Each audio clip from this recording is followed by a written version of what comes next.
Chairman एक महिला कर्मचारी के साथ लंच कर रहे थे। तभी उनकी नजर उसकी गर्दन में लटकते एक अंगूठी वाले लॉकेट पर पड़ी। वो अंगूठी हूबहू वही थी जो उनकी मां ने सालों पहले अपनी छोटी बेटी के लिए डिजाइन की थी। चेयरमैन सन्न रह गए। ये अंगूठी तो सिर्फ उनकी बहन के पास होनी चाहिए थी। क्या ये लड़की वही बहन है जो 20 साल पहले अचानक लापता हो गई थी? चेयरमैन के मन में सवालों की लहरें उठने लगीं, लेकिन उन्होंने खुद को रोक लिया। उन्हें याद था, मां को जब दोस्तों ने धोखा दिया था, उसी दिन उनकी बहन भी अचानक गायब हो गई थी। सदमे में मां को दिल का दौरा पड़ा और मरते समय उन्होंने चेयरमैन से वादा लिया था, अपनी बहन को ढूंढना, लेकिन उसे इस पारिवारिक लड़ाई से बचाना। 20 साल की खोज के बाद भी उन्हें कभी कोई सुराग नहीं मिला, लेकिन अब वही खास अंगूठी एक अजनबी लड़की के गले में देखकर उनके होश उड़ गए। उस लड़की का नाम था गु शिन यान। मां से बिछड़ने के बाद एक रहस्यमय व्यक्ति उसे विदेश ले गया, जहां वह बड़ी होकर एक ज्वेलरी डिजाइनर बन गई।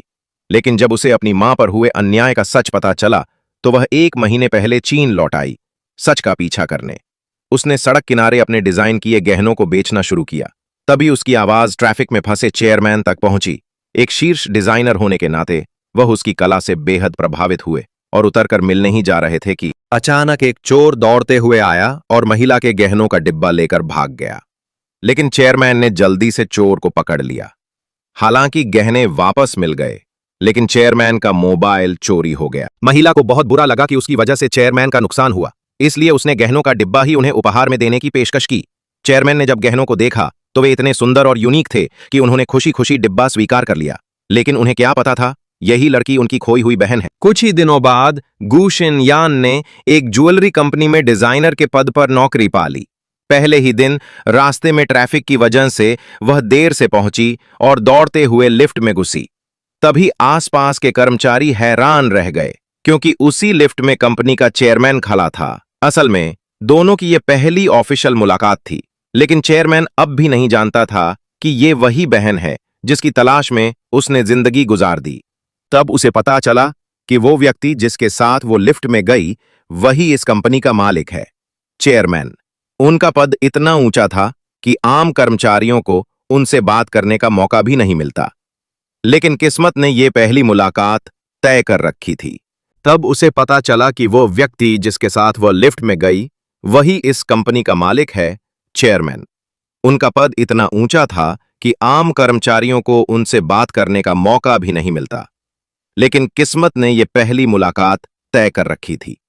इसके बाद चेयरमैन ने फिर कभी उस पर ध्यान नहीं दिया, पर जल्द ही एक घटना से दोनों की पहचान सामने आने वाली थी।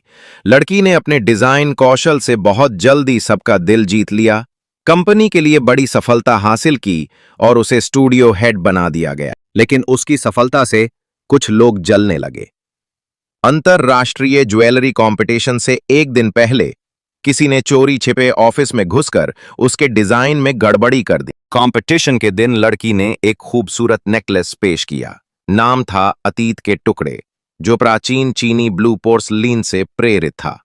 पर जैसे ही मॉडल झुककर सलाम करने लगी, वो नेकलेस टूटकर गिर गया। सब दंग रह गए। लड़की को पहला स्थान नहीं मिला। कंपनी के जनरल मैनेजर ने गुस्से में उसे डांटा। लड़की बेहद दुखी हुई। उसने 1 साल मेहनत की थी और सब मिट्टी में मिल गया।